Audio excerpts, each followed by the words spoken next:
The framework is fracturing in real chronology. This leads us to the question of what you should execute presently. Today, Sunday, January 11th. Tomorrow, Monday the 12th, is a marketplace holiday in some regions, but the Asian marketplaces will be operational. And Tuesday, January 13th, will be the initial complete exchanging day of the week for New York and London.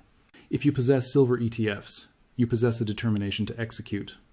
Do you trust that your ETF will respect the physical support, or do you exit now and purchase physical metal while you still can? If you possess physical silver, the determination is simple. Do not distribute. You're maintaining the victorious lottery certificate.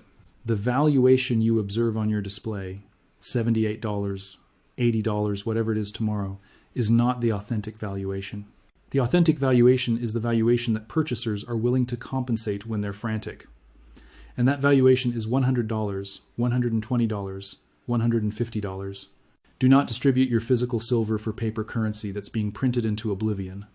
Do not relinquish your metal for fiat currency that's expiring. Maintain. Postpone for the restructuring. If you desire to purchase silver, you possess a different complication.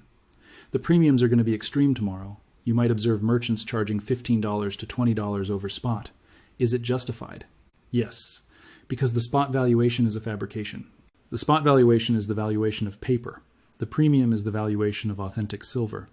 And in a scarcity, the authentic valuation is the only valuation that matters. But be intelligent about how you purchase. Do not utilize leverage. Do not purchase futures agreements that might obtain cash resolved. Do not purchase call alternatives that might expire valueless if the marketplace terminates exchanging. Purchase physical metal coins, ingots, allocated storage, something you can maintain, something that cannot be printed and be anticipated for volatility, because Monday and Tuesday are going to be turbulent. The conventional media is finally going to awaken to this development. They're going to present on the Shanghai breakdown. They're going to interview specialists who will state things like, this is unprecedented, and we've never observed anything like this. And the retail investors, the individuals who have never perceived of the silver marketplace, who don't comprehend what an ounce is, who think silver is just a reflective mineral, are going to alarm purchase. They're going to inundate into the marketplace with no comprehension what they're executing. And that's going to establish a valuation escalation.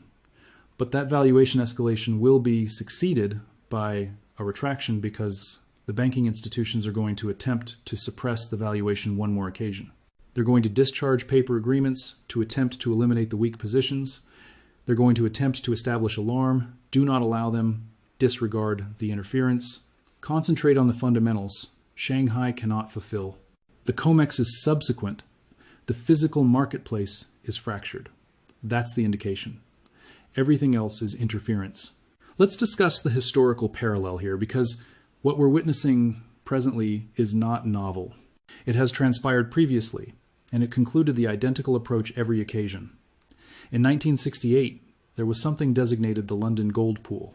It was a consortium of central banking institutions led by the United States that consented to suppress the valuation of gold by distributing reserves into the marketplace whenever the valuation started to elevate. The objective was to sustain confidence in the US dollar by maintaining gold at $35 per ounce. But there was a complication.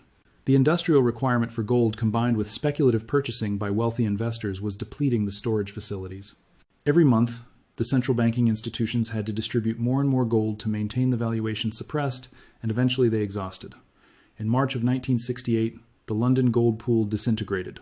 The storage facilities were vacant. They could not fulfill the gold that was being required. So, they announced a dual-tier framework. Official gold for central banking institutions at $35. Marketplace gold for everyone else at whatever valuation it desired to exchange. And what transpired to the marketplace valuation? It detonated. By 1974, gold was exchanging at $180. By 1980, it was over $800. The attempt to suppress the valuation had collapsed, and the rebound was violent. We're witnessing the precise, identical scenario execute with silver. For 15 years, the banking institutions have been suppressing the valuation with paper agreements. They distributed silver that didn't exist to maintain the valuation suppressed. They convinced the planet that silver was just a commodity, not a monetary asset. But now, the storage facilities are vacant. The scenario is concluded. And just like in 1968, the valuation is about to restructure to reflect the authentic scarcity of the physical metal. There's another parallel we need to analyze, and it's more recent. September of 2019. That was when the US repo marketplace seized up. Banking institutions that had been lending to each other overnight suddenly terminated. The liquidity evaporated. The interest rates escalated from 2% to 10% in a matter of hours. Why did it transpire? Because the banking institutions didn't possess sufficient high-quality collateral. They were overextended. And when the framework required that they deposit more collateral, they couldn't. The framework froze. The Federal Reserve had to intervene with emergency liquidity. They printed hundreds of billions of dollars to maintain the banking institutions operational. And that printing was the precursor to the COVID-era currency printing that inflated every asset on the planet. The Shanghai silver breakdown is the identical kind of incident. It's a collateral crisis, but in the physical commodity marketplace. The banking institutions distributed paper obligations on silver, presuming they could always obtain the physical metal if required. But now they can't obtain it. The collateral doesn't exist. And just like in 2019, the authorities are going to have to select, allow the framework to collapse or print currency to conceal the complication. They're going to print, they always print. But here's the distinction. You can print dollars, you can print bonds, you can print repo liquidity, but you cannot print silver. So the printing will not resolve the complication. It will make the complication worse because every dollar they print makes the physical silver more valuable. This is the catastrophic cycle that the Federal Reserve is confined in. If they don't print, the banking institutions collapse, the marketplaces disintegrate, and we obtain a deflationary disintegration. If they do print, the currency expires, inflation detonates, and hard assets like silver proceed to the stratosphere. Either approach silver succeeds, and you succeed if you maintain silver. So, what is the chronology? When does the COMEX fracture? When does the valuation proceed to $100? I don't possess a crystal sphere, but based on the Shanghai breakdown, based on the premiums in the physical marketplace, based on the storage facility depletion statistics, I believe we're examining a matter of weeks, not months. The fulfillment notifications for January will be released soon. If they demonstrate an escalation in requirement, the marketplace will alarm. If the COMEX fails to fulfill even a fraction of what's required, the confidence will evaporate. And once confidence is depleted, the valuation proceeds vertical. Because in a scarcity, valuation is not determined by supply and requirement. Valuation is determined by alarm and scarcity. How elevated can it proceed? $100 is the conservative objective. $150 is realistic. $200 is probable if the alarm escalates. But those objectives presume the framework remains intact.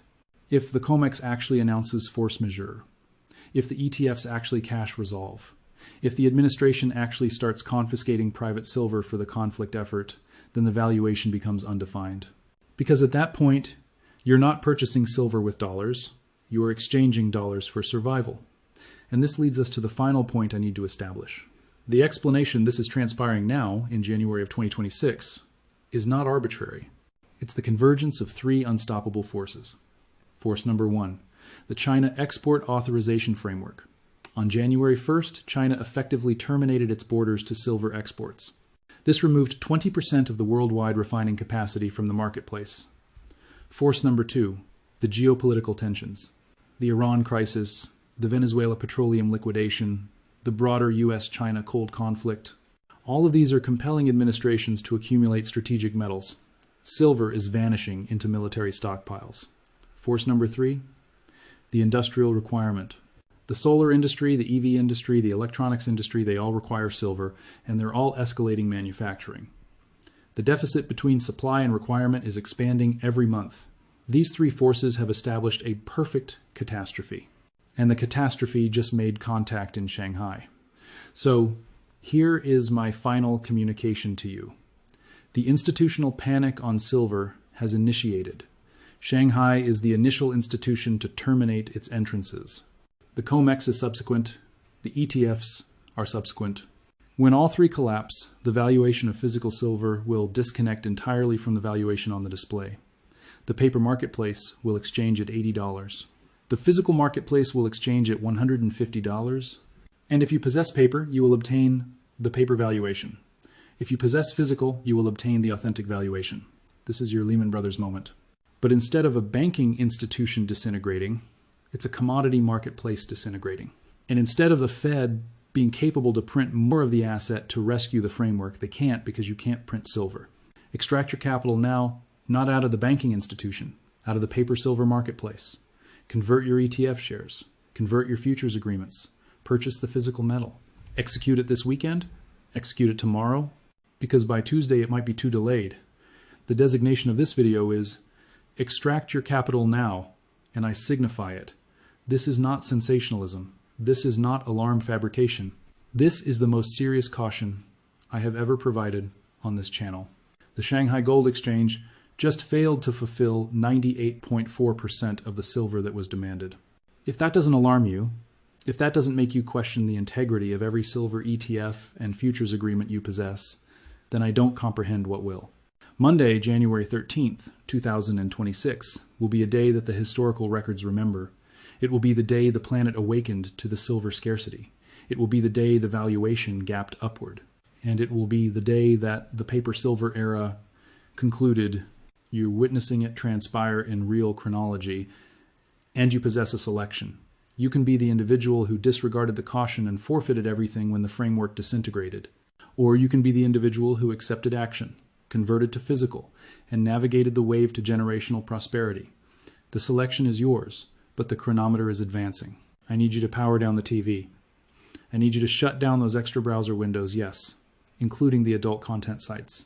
I need your complete attention because what I'm about to share isn't conjecture. This isn't a forecast.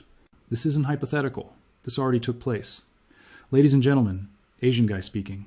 The crisis we've been sounding the alarm about for years, the crisis that conventional financial journalism assured you was an impossibility, the crisis that precious metal banks guaranteed would never materialize, just materialized. And it occurred while you slept. It occurred while the Western Hemisphere was consumed by news cycles dominated by Iran. It occurred on Thursday evening, January 9th, 2026. The Shanghai Gold Exchange couldn't fulfill physical silver delivery. Not couldn't in the context of a minor postponement. Not couldn't in the context of a technological malfunction. Couldn't in the context that 98.5% of the metal requested simply wasn't there. Couldn't in the context that the storage facility doors swung open to reveal emptiness. Couldn't in the context that the contractual obligations were revealed as fabrications. Let me present the figures because figures are immutable. Politicians fabricate. Bankers fabricate. Media fabricates. But numerical reality is absolute. On Thursday, January 9th, the Shanghai Gold Exchange processed delivery demands for 64 tons of physical silver. 64 tons. That's not an insignificant quantity, but it's also not unusual for the planet's largest physical silver marketplace. In a properly operating market, that demand should have been satisfied effortlessly. Do you know the actual amount of silver that was delivered? 1 ton. 1 ton against 64 tons demanded. That represents a fulfillment failure rate of 98.44%. Let me articulate that another way so the gravity registers. For every 100 ounces of silver that certificate holders required, they obtained 1.56 ounces. The remaining 98.44 ounces vanished, disappeared, non-existent. This isn't a squeeze scenario. This isn't a scarcity situation. This is a default. This is a force majeure incident that they simply haven't officially designated as such yet. Because the instant they formally announce force majeure, the entire worldwide silver marketplace detonates. So instead, they're characterizing it as a logistical postponement or a clearing issue. They're purchasing time. They're praying you won't observe, but we're observing. And now you're informed. Let's establish perspective so you comprehend the significance of what just transpired. 64 tons equals roughly 2,058,000 troy ounces. That's the quantity that was demanded. 1 ton equals roughly 32,150 troy ounces.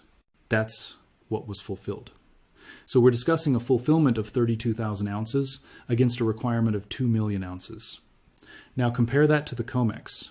The COMEX registered stockpile, the metal that's supposedly accessible for immediate fulfillment, sits at approximately 30 million ounces as of this month.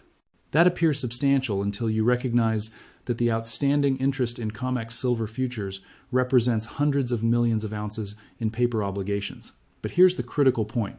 If Shanghai, with China's complete refining infrastructure, with China's entire domestic manufacturing, cannot fulfill 64 tons, if they can only assemble 1 ton, what convinces you that the COMEX can fulfill when the pressure reaches New York?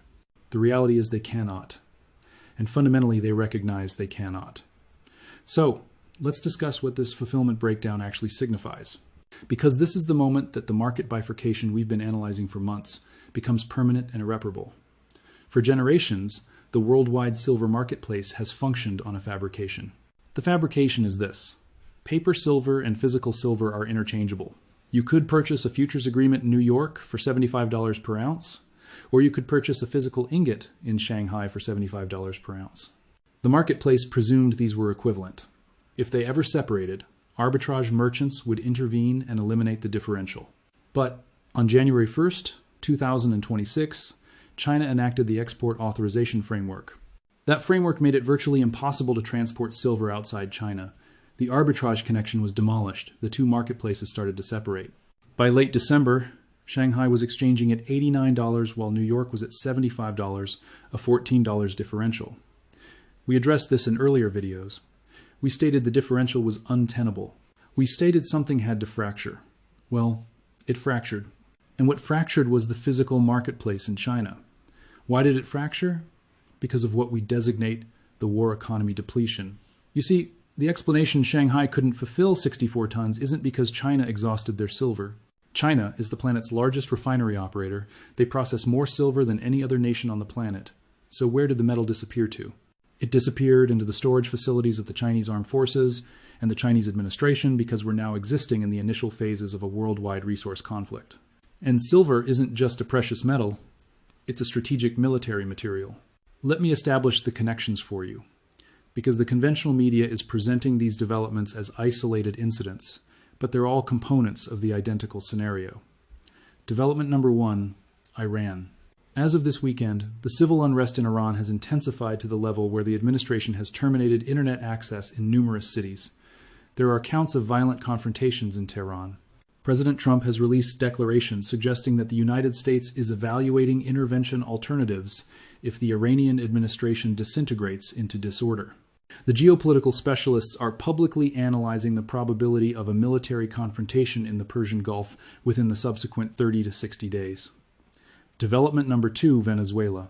The United States administration has declared that it's proceeding to release and liquidate between 30 million and 50 million barrels of Venezuelan petroleum that have been maintained in strategic stockpiles or under sanction-related confiscations.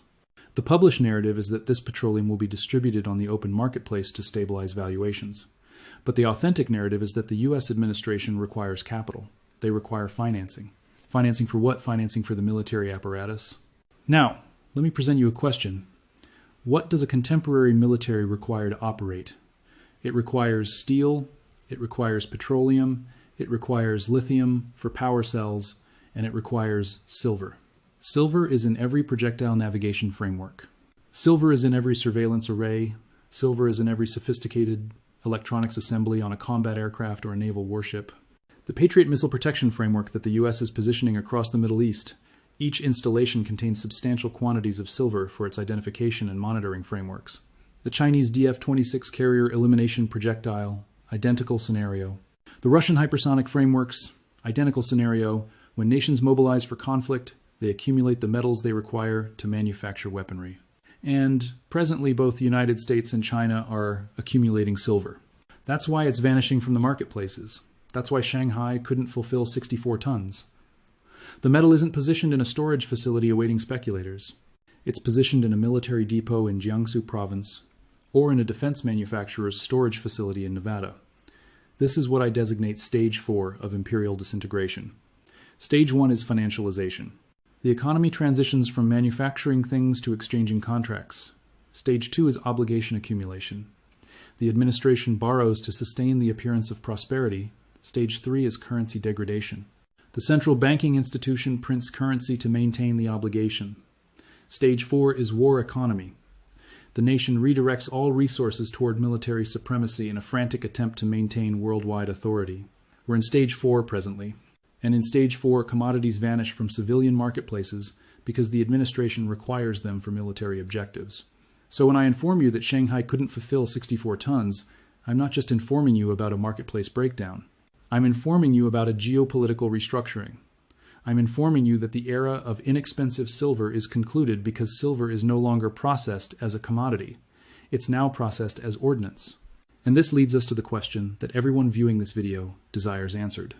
What transpires to the valuation when the planet recognizes that the physical metal is depleted?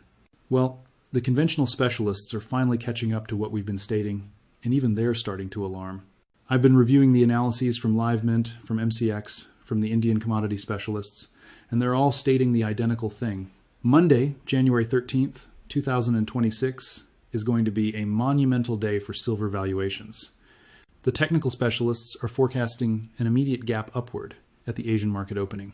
They're stating we could observe silver opening somewhere between $82 and $85 per ounce, not gradually ascending, not climbing incrementally gap upward, signifying the valuation will instantaneously jump from wherever it concluded on Friday straight to $82 or $85 in the initial minute of exchange.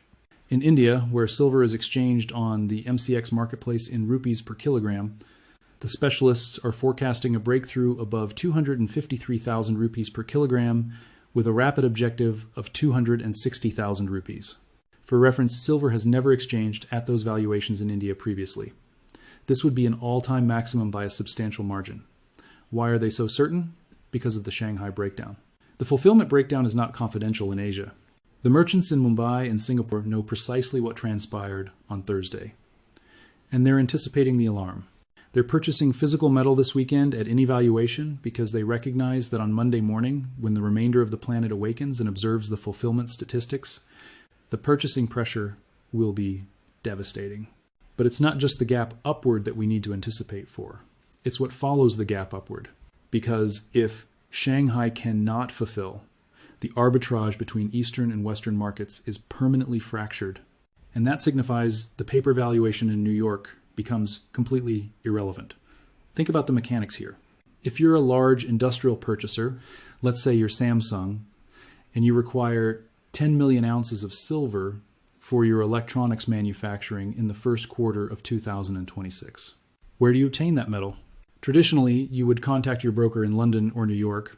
You would purchase a futures agreement on the COMEX at the spot valuation. You would stand for fulfillment. You would extract the ingots out of the JP Morgan storage facility and transport them to your manufacturing facility. Simple, efficient. But what transpires when the futures agreement doesn't fulfill? What transpires when you stand for fulfillment and the marketplace states, apologies, we don't possess the metal. Here's a cash resolution instead. You cannot manufacture a smartphone with cash. You cannot manufacture a solar panel with a financial instrument. You require the physical metal. So, where do you proceed? You proceed to the physical merchants, you proceed to the refineries, you proceed to the private storage facilities, and you propose to compensate whatever valuation is essential to secure the metal. And those merchants examine you and state, the spot valuation might be $78, but we're distributing physical at $95. Accept it or decline it. And you accept it because you possess no alternative. This is the physical premium detonation that we've been cautioning about, and it's already initiating.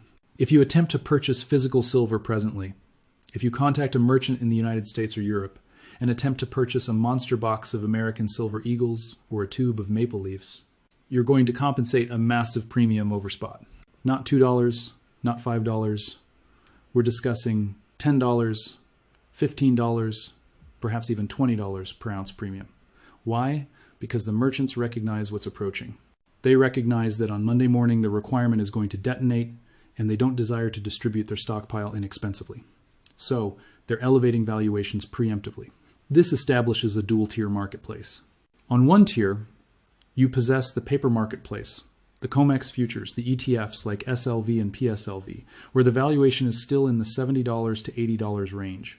On the other tier, you possess the physical marketplace, the coins, the ingots, the allocated storage, where the valuation is already approaching $90 to $100. And here's the alarming component. The differential between these two tiers is only going to expand because every day that elapses, more individuals are going to recognize that paper silver is valueless. They're going to attempt to convert their ETF shares for physical metal. They're going to attempt to accept fulfillment on their futures agreements, and they're going to discover that the metal doesn't exist. This is the institutional panic on silver. And just like an institutional panic on a conventional bank, the initial individuals through the entrance obtain their funds. The final individuals through the entrance obtain nothing.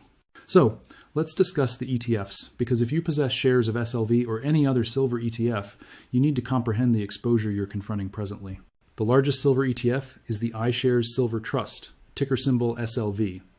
It maintains approximately 500 million ounces of silver, or at minimum it claims to maintain 500 million ounces. The custodian, the entity accountable for preserving that silver, is JP Morgan. Now, we recognize from earlier analyses that JP Morgan possesses a massive private accumulation of 750 million ounces. So, theoretically, they possess sufficient silver to support the SLV. But here's the question. Are they going to utilize their private accumulation to rescue the ETF shareholders, or are they going to safeguard their own position? If I'm Jamie Dimon and I possess 750 million ounces of silver, and the valuation is about to proceed to $150 or $200 because of a worldwide scarcity, why would I distribute that silver to ETF holders at $80? I wouldn't. I would allow the ETF to collapse.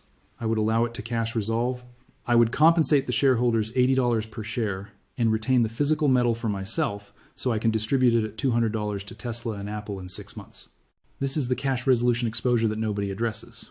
The prospectus of SLV, if you examine the detailed provisions, authorizes the custodian the authority to resolve in cash in the circumstance of a scarcity or marketplace disruption. And what we're observing in Shanghai presently is precisely that, a marketplace disruption. So, if Shanghai is already cash resolving 98% of fulfillment demands, what convinces you SLV won't execute the identical? What convinces you that when you attempt to convert your shares, you won't just obtain a financial instrument for $85 while the physical metal exchanges at $120. This is why I'm informing you, if you possess silver ETFs, you need to seriously evaluate your exit approach. Not tomorrow, not next week, this weekend. Because on Monday morning, the Asian marketplaces are going to open with a massive gap upward. And by the time New York opens on Monday afternoon, the alarm might already be in complete escalation. If you postpone until Tuesday or Wednesday to attempt to exit, you might discover that the conversion window has terminated. Now, I'm not instructing you to alarm distribute your ETF shares into a deficit, but I am instructing you that the exposure compensation has fundamentally transformed. 2 weeks ago, maintaining SLV was a reasonable approach to obtain silver exposure. Today, after the Shanghai breakdown, maintaining SLV is a wager that JP Morgan will respect the physical support. Are you willing to accept that wager? The alternative is to purchase physical metal directly. Yes, you will compensate a premium. Yes, you will have to address storage and protection, but you will actually possess the asset. You will possess the metal in your control. And in a reality where the marketplaces are failing to fulfill, control is the only element that matters. There's another alternative, which is allocated storage programs like Kinesis or Sprott Physical Silver Trust, which is ticker PSLV. PSLV is different from SLV in a few critical approaches. First, it's domiciled in Canada, which provides it a different legal framework. Second, it utilizes the Royal Canadian Mint as its storage installation, which is arguably more protected than a private banking storage facility. Third, it permits physical conversion in large quantities, which signifies you can actually accept fulfillment if you satisfy the minimum. Is PSLV more protected than SLV? Probably. But even PSLV is not immune to the exposure of governmental confiscation in a war economy. If the Canadian administration determines that silver is a strategic material and enacts export restrictions or requisitions the metal for national protection, your PSLV shares are valueless. This is the sovereign exposure that nobody addresses.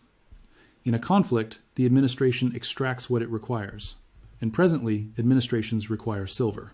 So, the most protected alternative, the only alternative that provides you complete control, is physical metal in your personal control. Coins, ingots preserved in a private storage facility or secure container in your residence. It's inconvenient. It's expensive, but it's yours. And when the framework fractures, yours is the only classification that matters. Now, let's discuss the COMEX, because if Shanghai is the initial domino, the COMEX is the subsequent domino. And the subsequent domino is unstable.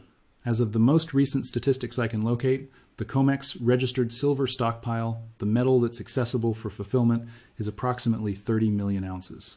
That appears substantial, but let's establish it in reference. The outstanding interest in COMEX silver futures, the total quantity of agreements that exist, represents somewhere in the range of 500 million to 700 million ounces of paper obligations. That signifies the paper to physical proportion is somewhere between 16 to 1 and 23 to 1. Now, historically, this hasn't been a complication because most futures agreements are resolved in cash or extended forward. The holders don't actually desire the metal. They just desire to speculate on the valuation. So even though there are 20 ounces of paper obligations for every 1 ounce of physical metal, the framework remains stable because only a small percentage of individuals actually stand for fulfillment. But what transpires when the psychology transforms? What transpires when Shanghai fails to fulfill and suddenly every futures holder in the planet recognizes, oh, I better accept fulfillment now before the metal exhausts? You obtain a fulfillment pressure. And in a fulfillment pressure, the marketplace has two selections. Selection 1. Elevate the margin requirements to make it prohibitively expensive to maintain agreements, which compels individuals to distribute or extend forward. Selection 2. Announce force majeure and cash resolve all agreements at the final exchange valuation. Both alternatives are catastrophic for the paper marketplace. If they elevate margins, it demonstrates that the framework is fractured and initiates an alarm. If they announce force majeure, it demonstrates that the metal doesn't exist and initiates a larger alarm. So, the COMEX is confined. They cannot fulfill the metal because they don't possess it. They cannot acknowledge they don't possess it because that would generate a worldwide deficit of confidence. So, they're confined in a maintaining pattern